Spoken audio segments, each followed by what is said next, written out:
Vad är islam? Det är en religion. Vad är islamism?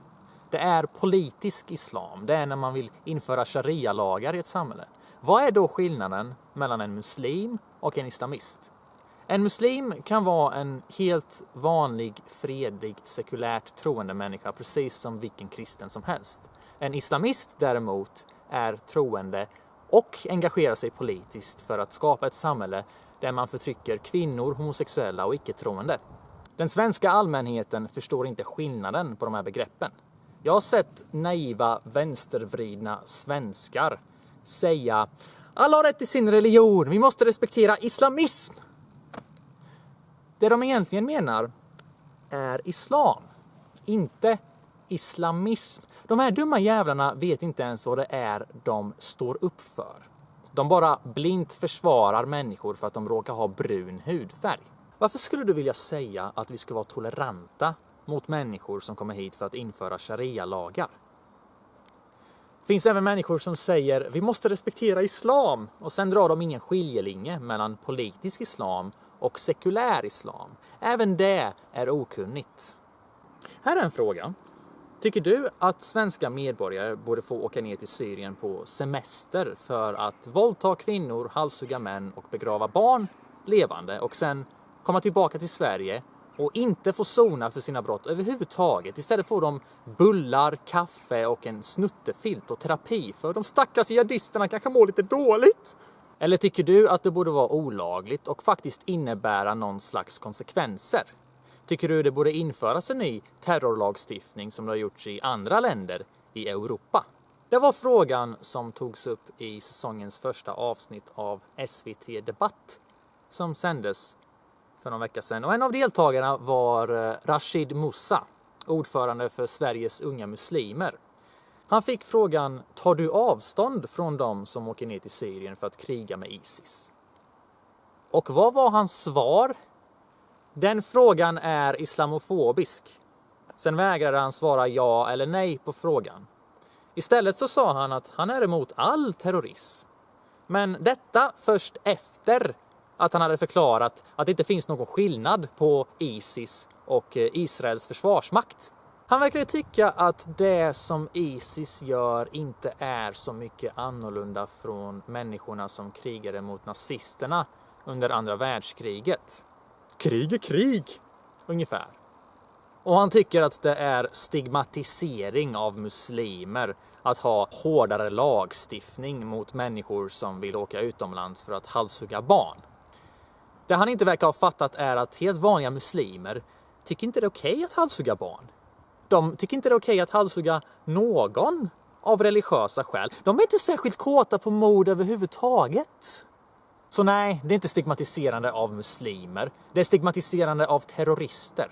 För kolla på verkligheten. Vem gynnar förslaget om en ny terrorlagstiftning? Det gynnar människor som inte tycker att det är okej med religiösa halshuggningar. Förslaget gynnar inte extremister. Så ifall du är emot det förslaget, vad säger det om vart du står när det kommer till muslimska terrorister?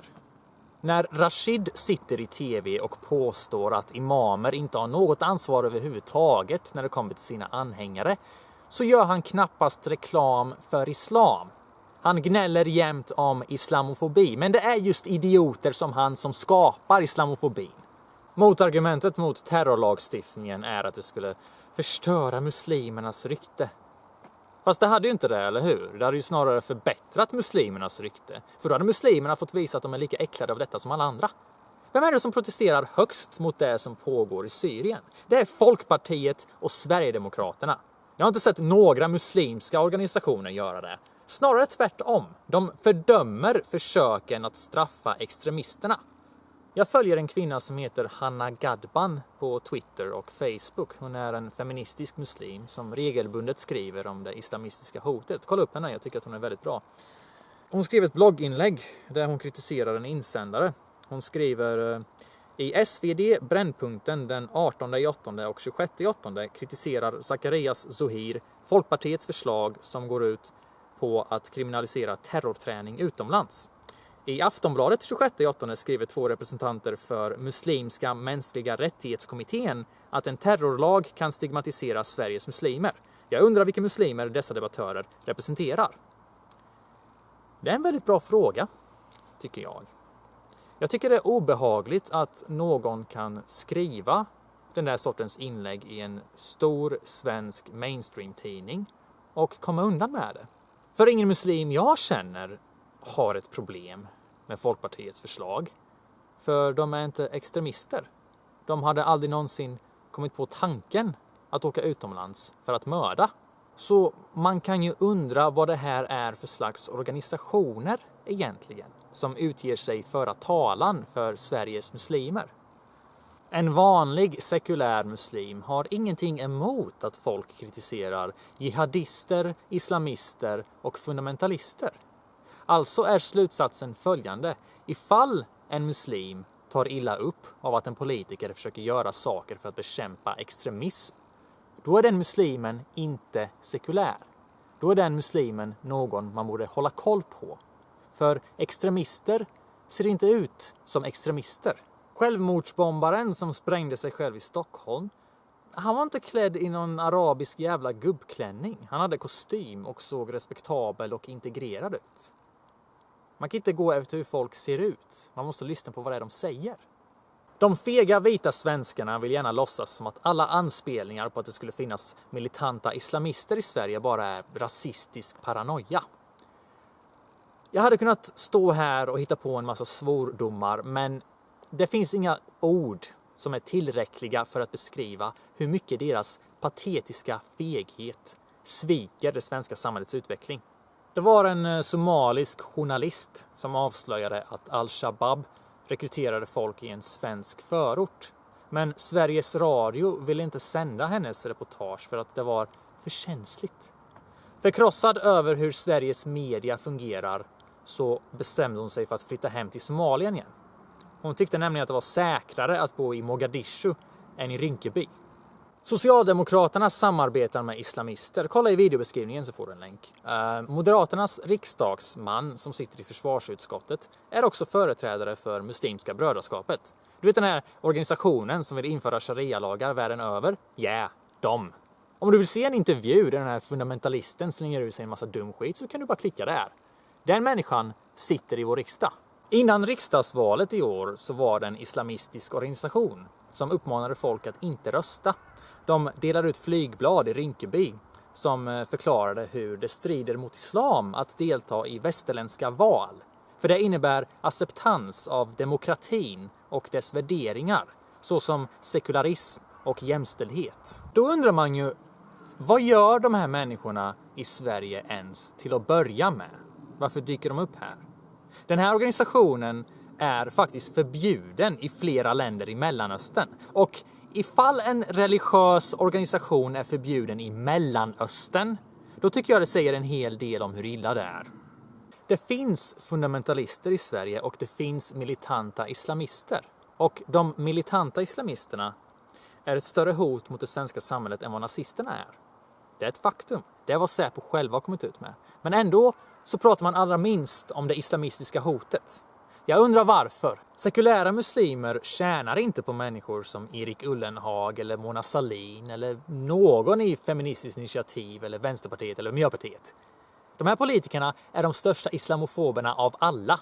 För de har verkligen en sinnessjuk fobi när det kommer till att våga värna om mänskliga rättigheter. De vågar inte kritisera islamister och de vågar inte stå upp för de helt vanliga, integrerade, sekulära muslimerna som finns här i Sverige och har funnits här i många år utan att ställa till med några problem. Så det du måste fråga dig själv är, vilka är det som vinner på ordet islamofob? Vilka är det som tjänar positivt på att det ordet används? Det är inte sekulära muslimer som har en sund självdistans till sin religiösa tro. Det är absolut inte människor som vill ha ett sekulärt samhälle. De som vinner på ordet är människor som vill tysta kritiker. Och ifall man inte tror på öppen kritik, ifall man inte tror på yttrandefrihet, vad är det för slags samhälle som man vill införa då? I början av den här videon så pratade jag om hur Rashid Musa tyckte att det var islamofobiskt att begära att han ska ta avstånd från militanta islamister. För vad har han att göra med muslimer som befinner sig utomlands? Och självklart så ska inte alla muslimer aktivt behöva ta avstånd från ISIS. Men när man är ordförande för en jävla grupp som heter Sveriges unga muslimer och utger sig stå för Sveriges unga muslimer, då kanske man borde lägga någon mängd av tid och energi på att försöka hindra Sveriges unga muslimer från att åka utomlands för att våldta och mörda.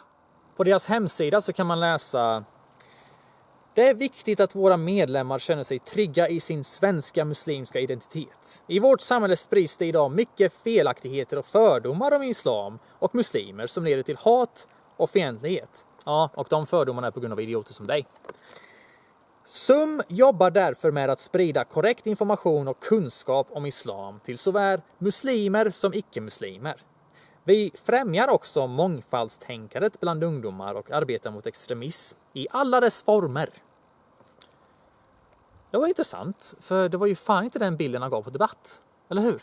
Om han verkligen trodde på målsättningen som de själva utger sig ha och har skrivit på sin hemsida, då hade inte han haft något problem med att ta avstånd och utbilda sina anhängare om den korrekta, riktiga, fredliga bilden av islam. Eller hur?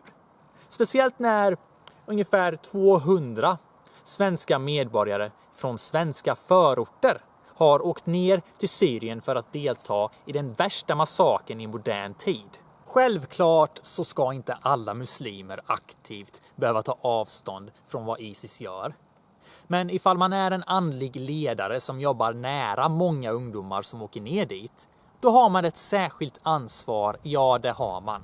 För en andlig ledare har en stark ställning inom religionen. Det är de som är de lärda, det är de som kan Koranen bättre än alla andra. Och det anses vara viktigt att respektera dem. Man får inte påstå att de har fel.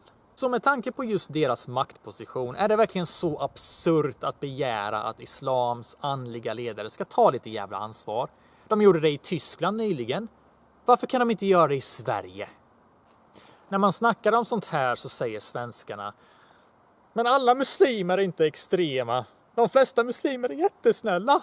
Och det är det som är så sjukt, eller hur? För verkligheten är att de absolut flesta muslimer är helt vanliga, fredliga människor, precis som vilken annan person som helst. Men personerna som håller i de här organisationerna, personerna som Sveriges media och kulturelit väljer att lyfta fram som företrädare för Sveriges muslimer, är inte det.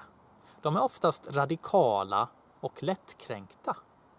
Jag har till exempel aldrig sett någon som Hanna Gadban på tv.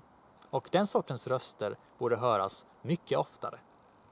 I debattavsnittet så framförs det någon slags bild av att det är alla andras fel att folk åker ner till Syrien. Det är skolornas fel och för lite fritidsgårdar och det rasistiska svenska samhället. Den enda rösten av logik i hela programmet var Per Gudmundsson, som vågade säga att det inte finns någon enkel lösning på problemet. Självaste islam som religion måste reformeras så att sådana här idéer blir marginaliserade. Han har en poäng i det, och det är någonting som imamer och andliga ledare borde arbeta för. Det är ju faktiskt rätt jävla problematiskt ifall muslimerna inte vill erkänna att det finns stycken i den heliga boken som kanske inte är så jätteperfekta.